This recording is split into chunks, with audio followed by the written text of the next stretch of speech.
Welcome to the Reality Revolution. I'm your host, Brian Scott. Today we have a spectacular new quote channeling. This one was just delivered on January 27th, 2024. In particular, they address how to deal with negativity. It's very interesting because I sat down to dedicate some time to the topic of toxic positivity.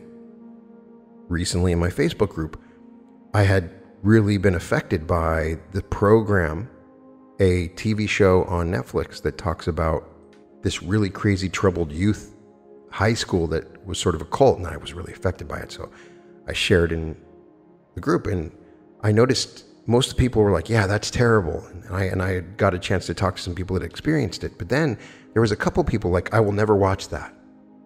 It's too negative. And I started to see this in the spiritual community in general. If you talk about any topic that is a little bit off-putting, then people bury their heads in the sand and ignore it. Now, I understand where this comes from. I read constantly from Neville Goddard, who's telling us to focus on the positive. Joseph Murphy saying that it can affect our subconscious mind. But if we do that, we're ignoring significant catalyst that is important in our own spiritual awakening. So I've realized I have to address that just as much as I have to address negative emotions that come up within me. If I ignore them and push them away, they end up in my body and I get sick, or I don't address them properly and they become sort of a shadow of myself. Well, it's the same way. If we ignore negative news, thinking that it's going to affect us, there's the possibility that we're ignoring something that we need to address on our spiritual path. So I was really thinking about how I could put together an episode on this, and then this channeling popped up. Now, this is just dealing with negativity in general, but I want to talk about how to deal and address negativity on our spiritual path, and so I'm excited to hear what Quo advises. The topics are dealing with negativity in one's life path, spiritual practices for mental wellness, maintaining connection to source energy, spiritual practices and sharing in love, usefulness of sacred plant medicine, abundance and healing beliefs of lack, limiting beliefs in the true nature of self, negative attachments, spiritual protection and self-love, self-reliance versus support. This is also addressing abundance and limiting beliefs, something they rarely sort of talk about. Now, Quo is a group of higher density civilizations that are channeling through LL research, and they answer questions of a spiritual nature. I have found these channelings to be very helpful on my path. They come from a positive place. These essentially are beings that have traveled much further down the path and have experienced a lot more than we have. They're not claiming to be angels or anything like that, but they're reflecting back on their own experiences in their spiritual awakenings and in their evolution, and they're trying to share their own wisdom on their path, but they are also seeking just like we are. We begin with Jim channeling. I am Quo, and greet each present in the love and in the light of the one infinite creator. We are most honored to be with this group today.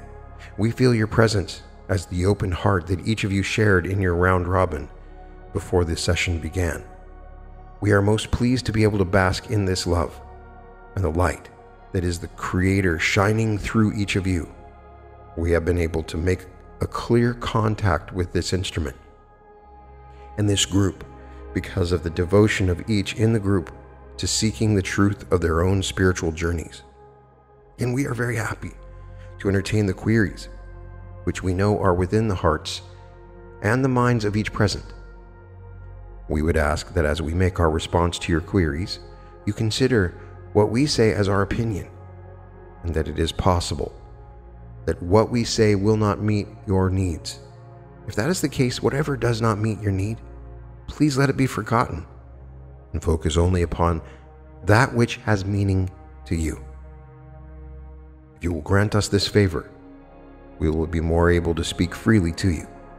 At this time, we would ask if there is a query with which we may begin. Question. Yes, I have a query. I won't make it personal, I'll make it general. When a person attempts to work with, or I guess you'd say against, but work with the negativity in how they view things, how do we differentiate? And is it even necessary to differentiate between negativity that is coming from the other side, the dark side, the people who are friends, and differentiate between those thoughts that seem to be put in our head to keep you going in a different direction, a negative direction? Or are these things just a product of your own mind, your own negativity that you've developed over the years or came here with? How do you tell the difference? And is it even necessary to try to tell the difference? That ought to do it. I am Quo, and am aware of your query, my brother. It is one which each seeker of truth will find appearing within its consciousness from time to time. For are not you all things? Is not the Creator in each form alive within you as well? As you perceive any type of what you would call negativity, that which is dark, that which is separate, that which seeks to control, it really is not a matter of the source, whether it be you or one outside of yourself. For are you not a reflection of each other of the one Creator? So then the question becomes, how does any person and a seeker of truth deal with that which they feel to be of a negative nature, of a critical nature, separating, controlling, dark, unknown, bringing difficulty and disparity to the life path? We would suggest that you take the image, the thoughts, the words, the manifestation of negativity that you feel at any time and meditate upon that sense of darkness and negativity of separation and so forth.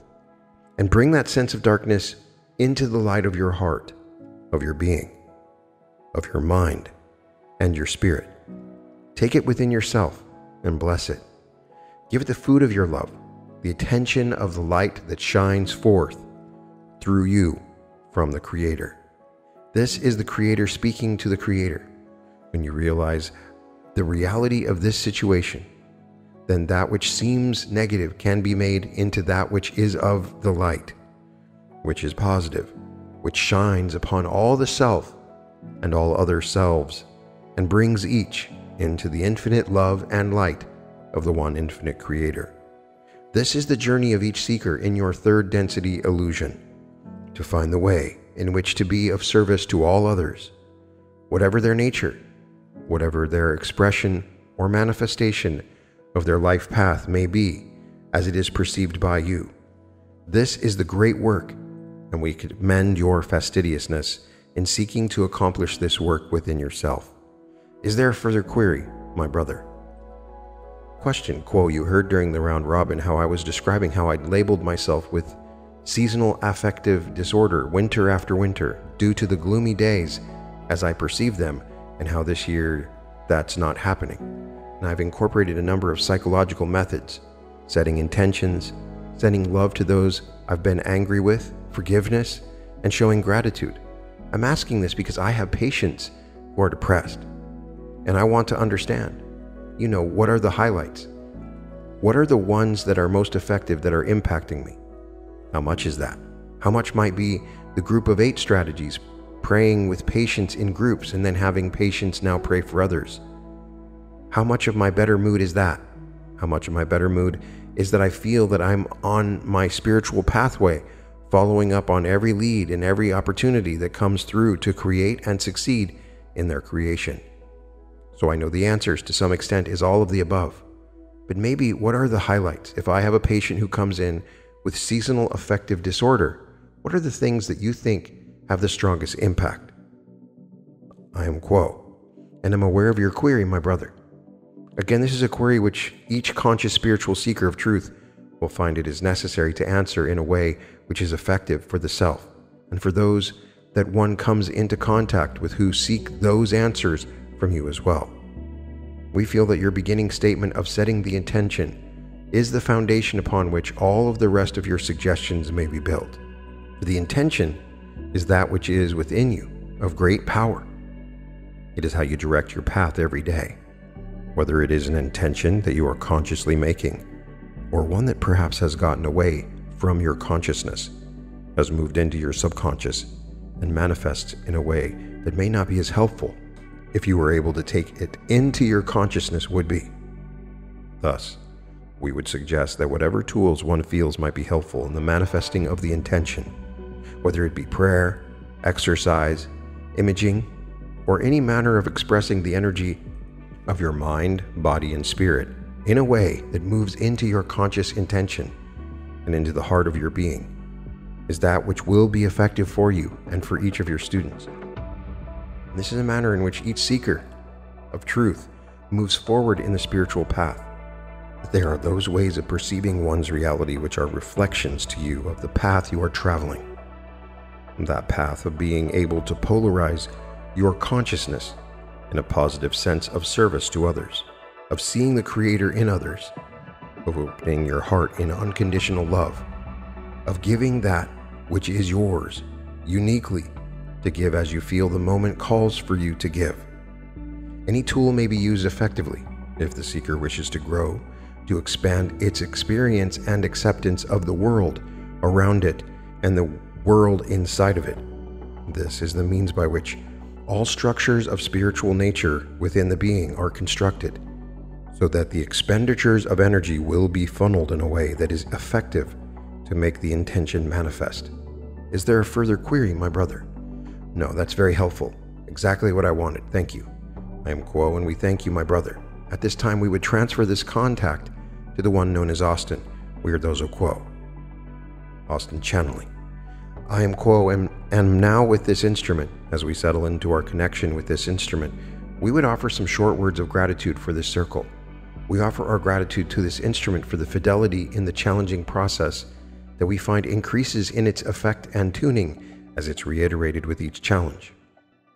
We offer our gratitude to the tuning of this circle in the process of what you call the round robin, and the environment and atmosphere cultivated by the continual sharing of life's joys and sorrows, hopes and fears, and the creating of this space in which all of these experiences and catalysts can be offered, not just those seeming to be happy and positive, but those challenges that present opportunities for you as seekers. While sharing these things in such an environment may not immediately resolve the disharmonies or the difficulties you experience with them, it does bring such experiences into a light that presents them as part of the spiritual journey that unfolds within the love and the light of the one infinite Creator. And it is an honor for us to witness such a sharing and to be invited to take part in such a group of seekers. At this time, we would ask if there is a query to which we may respond. I have a question. As we seek to operationalize unconditional benevolence toward other selves, I have noticed that the will and effort to see past surface language and behaviors of those who are deeply lost in the illusion is exhausting and depleting. I imagine this is due to the fact that I am a finite entity disconnected from intelligent energy. How do more evolved beings maintain their connection to the source of all energy while attempting to love without condition or expectation, so that they are not so easily depleted of the ability to present love to those who desperately need it? I am Quo, and am aware of the query, my brother. We appreciate the care put into such a heart-centered and thoughtful expression of your desire to seek and share the love of the Creator. We would begin by reminding and reiterating that the environment in which you find yourself now, the veiled third density illusion, is one in which the illusion of finiteness is quite palpable, you may say. And this is particularly true upon your planetary influence, as your planet has evolved to a point nearing an expression of fourth density. And this evolution brings about certain complications as energies in the group mind of your planet attempts to untangle many distortions that have been developed and hidden for many generations. In addition to this, there has been a very rapid evolution of technology and connection among you as humans, which requires each individual to come into contact more and more with a wider variety of interpersonal experiences. These experiences have become greater and greater in the everyday life of each seeker. In times past upon your planet, the volume of experience of this nature was limited to those. We pause to allow this second density friend to settle. I am Quo, and I am again with this instrument. We offer our gratitude for the greeting of the one known as Bosco, for he is indeed our friend and we are quite familiar with his friendly energy. To continue our response, the times that you find yourself in now are unique and cause a greater strain upon the complex web of energies of the individual seeker. This is the depleting effect that you have referenced, and we remind you of this complicated nature of your current situation in order to give you context that may allow you to, you might say, give yourself a break to relieve you of any self-judgment or pressure that you may feel to perform to a certain standard, for you find yourself in an incredibly difficult environment. Even the desire to share love and any attempt to do so resounds with the greatest clarity of the love and the light of the one infinite creator. To speak more to the heart of your query, we may reiterate a very common lesson that we attempt to share in many contexts, and that is the meditative practice, the will to find space within one's life where one may go inside and discover the silence within the self, to discover the creator within the self, that aspect of the self that has generated your desire to love and to share love, and to manifest the unconditional acceptance of all around you. Attempting to continually rediscover this nature within yourself on a regular basis, and making this a habit can then increase your capacity to find this self, which is a source of energy in all situations, so that as a muscle that grows stronger, you may respond with greater and greater endurance and greater capacity to share love and to see past, as you have noted, the complex distortions of those about you, and see the reflection of that source of love within others in a more natural and easy way, so that the natural path forward to how you may serve in any given moment seems more instinctual, so you do not have to try as hard to discover the love within yourself and contemplate the ways in which you may act and contextualize the behavior and the thoughts and words of those about you in order to find acceptance for them. It becomes a more natural process.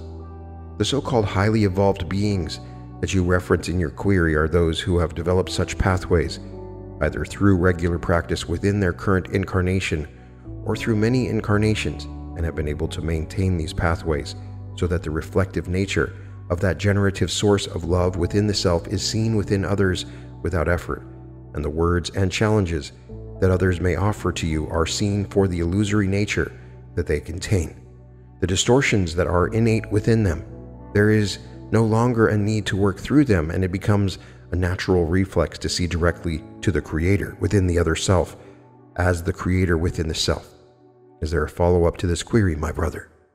The follow-up question is related to the experience of spontaneity in response that you just described, which seems afforded by certain compounds or plant medicines we are blessed with from Mother Earth to help us feel that way. But we cannot, they wear off. They don't last forever. They seem to give us a glimpse and allow us to feel the flow of unconditional love towards other selves. Is there a wise use of these compounds in healing the self and other selves? I am Quo, and I'm aware of the query, my brother. In the simplest context, we may respond in the affirmative that there can exist a wise use of such gifts that have been given to your planet by your planetary sphere.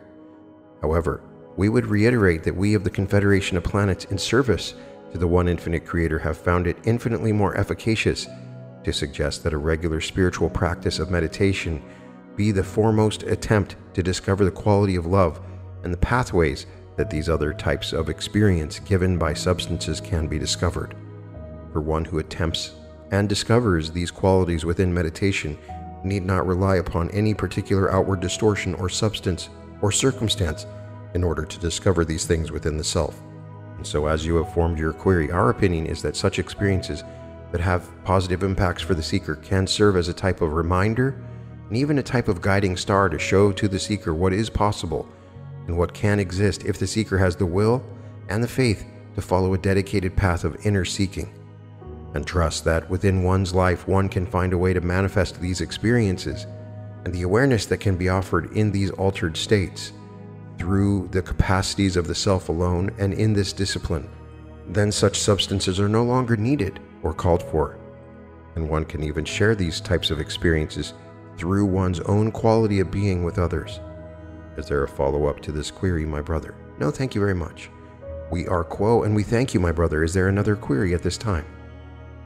quo, if someone is in such despair that they think that ending their life is the only way to stop that, can you speak some words of wisdom that might help?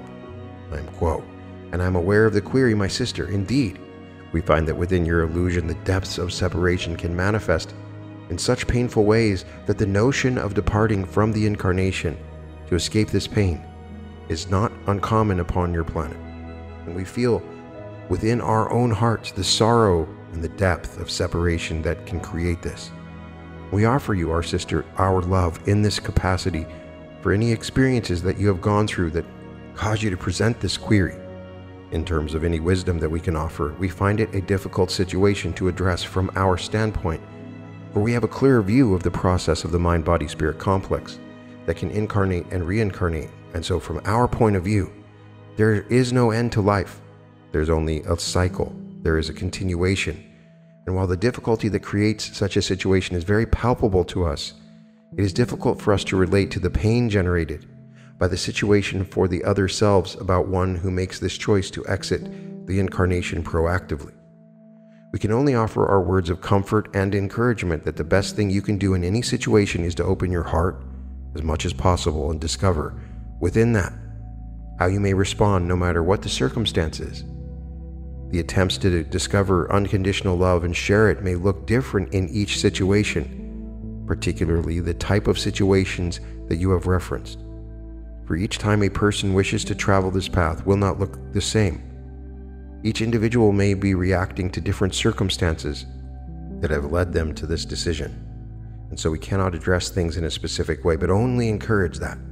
So long as faith is cultivated within the self on a regular basis, one may tap into that faith in a given moment and attempt to share the love that one knows one has within one's heart in the greatest way.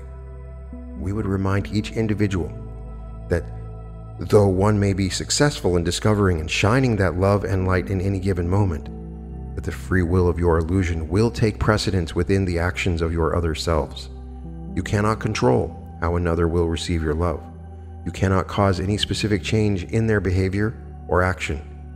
Through sharing your love, you can only offer an opportunity for them to recognize this love as a reflection that exists within themselves. And in your attempts to do so, you increase the chance that they might discover healing necessary to, you may say, step back from the ledge and reconsider the quality of life that they felt was missing in that scenario. But your illusion is difficult. We simply wish to remind all that no matter what unfolds, the love and the light of the one infinite creator can abound, and there is no end to experience. And where there is deep pain, there will also be, at some point in that path of each individual, deep love and healing. This is one thing that we can share with complete certainty, that all is reconciled and all is healed. Is there a follow-up to this query, my sister? Thank you, that was it. I am Quo, and we thank you, my sister. At this time, we transfer the contact to the one known as Gary. We are Quo. We are those of the principle known to you as Quo, and once again we greet this circle through a new voice, hoping to offer support to those journeys which you walk and those weights that you carry, these doubts and concerns that will follow your days and your nights. Is there a query to which we may respond? We are those of Quo. Quo, I feel immense joy to be part of this circle and to be in tune with the raw material, which probably the balancing exercise that I use to combat my feeling of lack that has manifested for so long with the views of myself. But that sense of lack, that fear of lack, even though I've made great progress, has manifested itself in something greater. That I feel like it's paralyzing me from looking at it or growing spiritually for the moment. It's shutting me down. So I wondered if you could maybe riff on unconditional love towards that, or show me a path. Give me the words to tell myself that lack is not real. We are those of Quo, and receive and appreciate this query, my sister. We feel that we are in the company of one with great energy and gusto for this path, who is, as your peoples would say, on the beam, as our all in the circle of returning and returning again to do that work, to attempt not strictly to be pulled and pushed by life, or to follow the narratives of the surrounding culture, but to stop and to reflect and to ask regarding the meaning. regarding how you may relate to that which is transpiring, regarding what it is that has revealed to you about yourself. And my friend, it seems you have made great progress in simply coming into the awareness of this operational dynamic within yourself, that being the seed belief in non-abundance and not having enough, in being incomplete or deficient, small, unsupported, and cut off from that infinite supply of love, of non-judgmental acceptance, of nakedly and truly being who you are fully in the light. This seed, or core programming in your mind and body, you see manifesting in different ways, as described previously, in the form of that ever-seeming finite resource in your world which binds and enslaves your peoples, that being the finances, a powerful catalyst reflecting this experience of lack back to yourself. In receiving your question, my sister, we hear within its framing the seeds of its own balancing and solution. That is what you see, this dynamic within yourself as this outgrowth of a particular perception about yourself and about the nature of life. You understand that this perception did not arise from nowhere, but has roots that travel back to earlier experiences in the formative years and perhaps even to lives past. Where a belief has arisen, such a belief can, through knowing and accepting the self, really knowing and really accepting the self, be dissolved and be healed such that the self does not call upon this belief any longer. It does not energize it into manifestation on an unconscious level, such that it falls away and the self can experience life without the encumberment of this belief. Helpful though a teacher it was in mirroring to the self where the self has chosen limitation, where there needs to be no limitation. The ambiance of lack, which you sense in various ways, which seems to be already there, as if you find yourself in this state not as a consciously chosen experience, but as one you respond to because it is how your mind is operating, and what your immediate vicinity seems to be reflecting back to you in certain ways. This is a distortion which you, our sister, as with all distortions experienced by all entities on some level, inadvertently or intentionally chose. It is a quite common distortion endemic to a world whose founding mythos and founding assumption of your peoples that has been practiced and held for so long that it seems to have become reality itself. Operating as it does at the mythological level is one of non-abundance, is one of scarcity. You, my friend, and all within the circle have been born into this environment. It, in varying degrees, has impressed itself and imbued into the fabric of your own being, giving each the opportunity to either further identify with such programming as reality as it is, or to use the opportunity of lack, which begins with the awareness of its operation within the self, to discover the truth, which is that there is no lack, and can be no lack, and never has been any lack. Certainly you, as a consciousness inhabiting a physical vehicle, operating within a physical world, work with energies and materials and resources that have limits. Your incarnation itself is not unlimited. The body will cease viability, the sun will set, the patience will wear thin. But underneath these forms is forever and always infinite supply. Indeed, these dreams of limitations and boundaries, and you being one entity, and the other being another entity, manifest from this infinite space. From your incarnational perspective, this is a resource upon which you can draw, as if it were a spring which never ceases, offering its life-giving crystalline healing waters.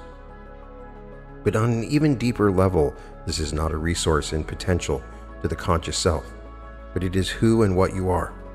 It is your essence, your true nature, that you believe otherwise and are convinced that there is something more you need to be complete, that there is some outcome to fear, something to defend against, that you must protect this personality self from some anticipated, perhaps even vague harm or loss, is in a sense a denial of your greater truth.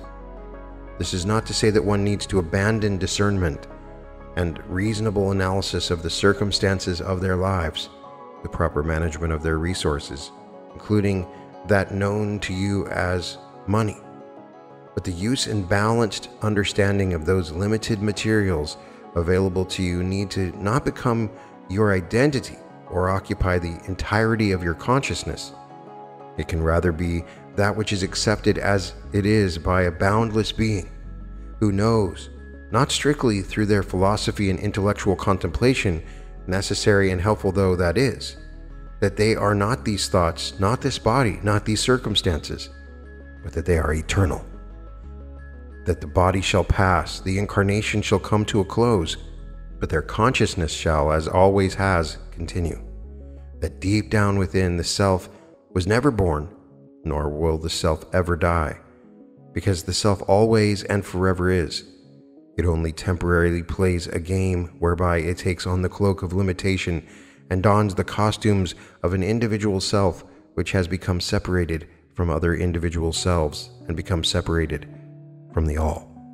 This sense of lack is one of those choke points that once so identified with the costume, the self cannot seem to look back, shall we say, to its source and to what it is, and the self becomes trapped, you may say, though never truly being the case within its own concepts, within its own dream. This is not a condition to be fought, my sister, insofar as you feel the friction of this limitation, and as such your heart yearns to expand into greater being, then it is your catalyst that invites you to contemplation of this question. And we would affirm and encourage that this simple act of continuing to bring this catalyst into your conscious purview is an act of processing this catalyst and learning from it. Conscious mind has a certain duty, shall we say, but it is not necessarily of its own to solve the catalyst, to find the master solution.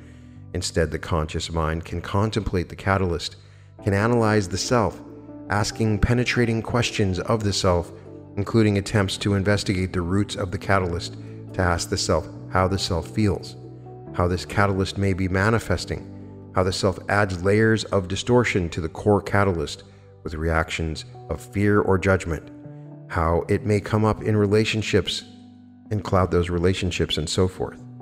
The more purely that the attention can be brought to bear upon the catalyst, and the more activated the heart may be, that is, in releasing resistance, disentangling from judgment, and practicing acceptance, the more that this catalyst may sink down into the roots of mind, such that the subconscious can offer that insight which you seek, including helping the self to release its tight grip, shall we say, upon this programming. Ultimately, when the catalyst has been fully appreciated by the mind-body-spirit complex, having been processed, having offered the gem of insight which is cloaked ever so cleverly at its center, then the self can choose a new and broader point of view free of this catalyst. The self can choose new programming. Perhaps the catalyst dissipates altogether, or perhaps it visits the self from time to time, but without troubles, without boxing the self into that formerly tight and cramped space where abundance was forgotten and seemed to be impossibly out of reach. Because in that new programming, and in that wider perspective, the self knows beyond whatever may seem to transpire in the circumstance of one's life that the self is an infinite being. Whatever harm, loss, or limitation that may seem to transpire on the surface, there is ever that peace which passeth all understanding available to you and to all beings. Is there a follow-up to this query? No, Quo. The fear is already starting to subside, thank you. We are those of Quo, and we thank you, my sister. Is there another query at this time to which we may speak? We are those of Quo.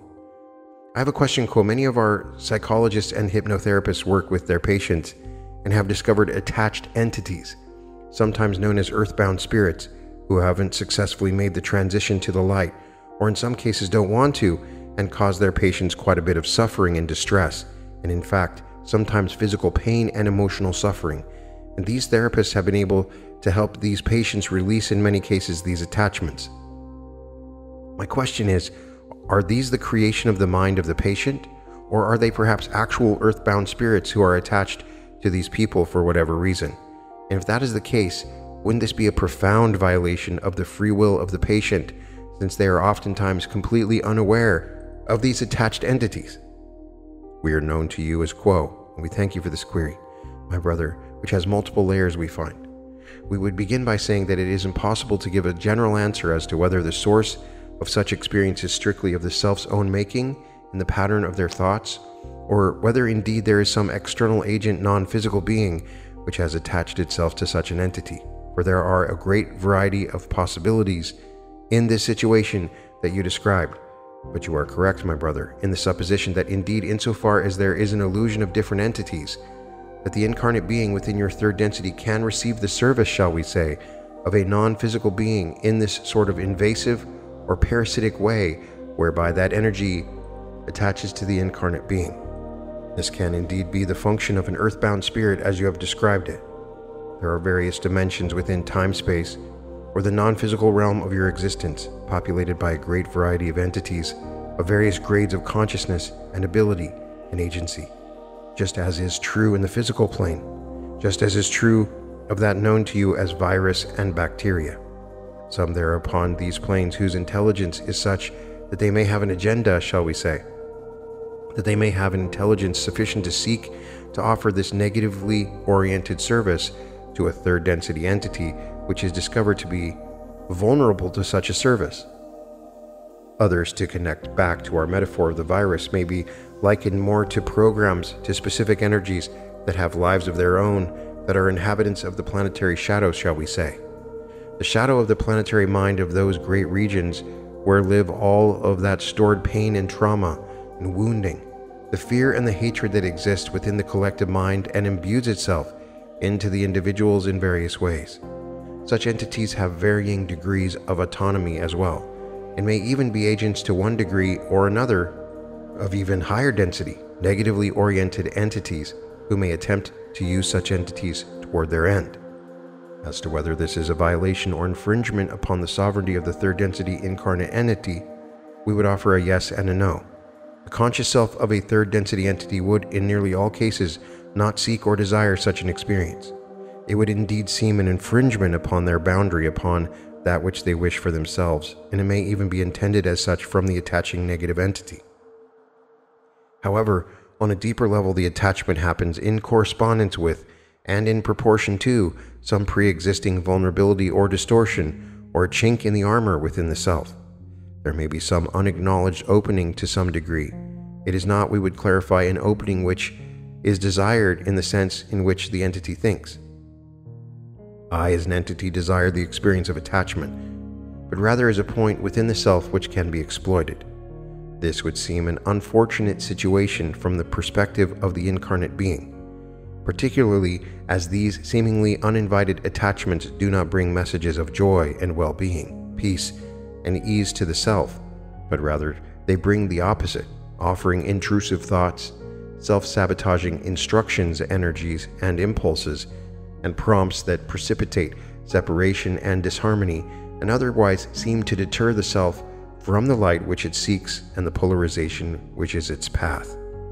It may indeed seem unfortunate from this perspective, but even this catalyst can be understood in the dynamic frame within which you understand the polarities of consciousness themselves. The service of those of the negative polarity only truly harms or defeats or limits the self when such catalyst is not used. When the self enters a state of fear or diminishment or aloneness, and there arises resistance, judgment, or any manner of cascading layers of distortion, as the self struggles and fights against this catalyst, any number of thoughts and patterns of behavior that distort the relationship of the self with the self and with other associates and loved ones, in this non-using of catalyst, the self-destruction or harm to others becomes a possibility as the thinking becomes confused and distorted. But if instead that catalyst is used, is brought into the light of the conscious awareness, is allowed to enter the open heart of understanding and forgiveness, then this catalyst becomes a great service to the self, much in the way that negative greeting can, as it, in metaphor, becomes a highlighter over those areas within the self which are unintegrated and which require the attention of the conscious self. The attachment or the negative being energizes these portions of the self as if to make a giant squeaky wheel within the self, which says to the self, "Here is where love is needed." Here's where understanding is needed. Here's where perhaps part of yourself has been rejected and split off. And the self then has a great opportunity to practice praise and thanksgiving for this opportunity that such has been brought to its attention. And the self can, through careful work that may also involve the guidance of the professional, of the friend, of the healer, reach a place where they reclaim their power that has been given away to this attachment, declaring who they are in the firm knowing of their wholeness. And as is the immune system, which rejects the service of the virus, so too can the energy body of the incarnate being reject the service of the entity who would offer the attachment as not needed at this time upon the journey. Is there a follow-up to this query, my brother? We are those of Quo. Thank you, Quo. How might an individual go about using or interacting with their energy body to both protect the self or help a friend who may be suffering from a similar affliction? We are those of Quo and have received this query. We are generally not inclined toward this prescriptive response. However, we may offer some general principles toward the development of this protection in relationship to this circumstance. We find that prayer or invocation can be of aid to such an entity on a couple of levels, the lesser of which is the potential power contained within the prayer itself, particularly if it is one known to your peoples and having enjoyed prior development, in that it may alert those upon the inner planes who would offer their service in a positive fashion to be of support to lend their energies to the self.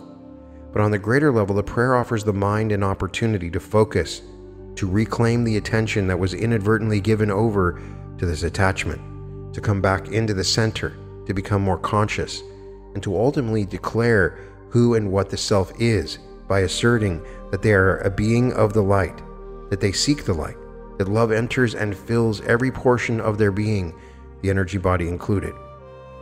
That grateful though the self is for the service is no longer needed. The greatest protection, my brother, is love itself, and has the increasing ability to inhabit and vibrate this primal core frequency of love. It is its own immune system, shall we say. And there are many portals to the generation and development of this love within the self. It is a holistic, total working on mind, body, and spirit. There is no one ritual. And some portals are known to you, including the strengthening of those bonds with the loved ones, the seeking to serve where and as you are able, the connecting with and appreciating of nature, the application of love to your own being, and the realization that you are this nature which you appreciate. You are the best qualities that you see in the other. You are nothing less than divinity itself, that the foundation of your consciousness is the sacred, and you are that. It is your birthright and your being, and no energy in the universe, attachment or otherwise, has the power to tell you otherwise, unless you or such an entity in this circumstance gives such power and such a belief to it. So it is a rediscovery of that core being and the love inherent there. Many are the paths to this love awareness within. And we commend you, my brother, for your fidelity to this path of the truth seeking. As had been expressed in the round-robin portion of this circle, the attempts to express forgiveness and love where a negative seeming personal interaction may prove difficult. And many of your peoples would respond unconsciously with no further attempt to process the catalyst. Instead, you, as is true with others in the circle, seek instead to transmute that difficult experience into love and light. At this time, we will transfer our contact to the one known as Jim for a final question. We are known to you as Quo. I am Quo and am aware of your query, my brother. We ask at this time if there may be a final query. Gary: yes, Quo, I have a question from F, who quotes Latuya saying, if any guide or presence should give you the specific answer to this query, then your opportunity to gain and the spiritual strength required to solve this dilemma would be removed. So F's question is, what is the meaning of that sentence? Does that mean that when someone has a dilemma or is processing any emotion and trauma, is it better not to find a helper, a meditation guru, or taking advice from others? I am Quo, and am aware of your query, my brother. This is a query which has a variety of responses according to the level of activity within the mind-body-spirit complex that is able to focus upon the type of energy expenditure necessary for dealing with any difficulty. It may be that An entity has experience with difficulties in its past experiences and has learned how to expand its own energies in a manner which is fruitful for this entity. This is a more advanced, shall we say, process that is able to be effectuated by those who have traveled this path for some time and have discovered that the difficulties of the life experience are the means by which growth is attained. For the difficulties of change and advancement upon the spiritual path are often painful. Painful in that they require that one expand one's consciousness in a manner which can accept the pain of change, realizing that it is of a beneficial nature. Thus, such an entity would not need the guru or the teacher to stand in its place in order to accomplish the dealing with difficulties. However, it may be that at an earlier time in their life experience, that it would not have had the opportunity to reflect upon such difficulties in the manner in which we have just described, and would indeed, shall we say, advice from the teacher, the guru, that entity which had such experience. This is oftentimes an efficient manner of learning how to respond to difficulties. However, it also takes away the responsibility of the seeker itself to move forward in his own path in a manner which activates within itself those qualities of love, of light, acceptance of the ability to move forward in the path of its own seeking that may be in what you would call the trial and error manner. This is oftentimes a slower method of travel. However, it is a method which eventually strengthens the seeker in its journey of expressing and experiencing responses to difficulties. So this is, in each case, the free will choice of each seeker of truth to find within itself, in the meditative state, those paths which it wishes to travel and how it wishes to travel them. For it is an infinite creation with many different paths, in each incarnation that are traveled as lessons are learned which are pre-incarnatively programmed. And thusly, we can say that whatever feels is the most appropriate intuitively or through meditation to the seeker of truth is that path which can be traveled, always keeping in mind that there are alternatives that may be experienced and expressed at a future time, as you would call it.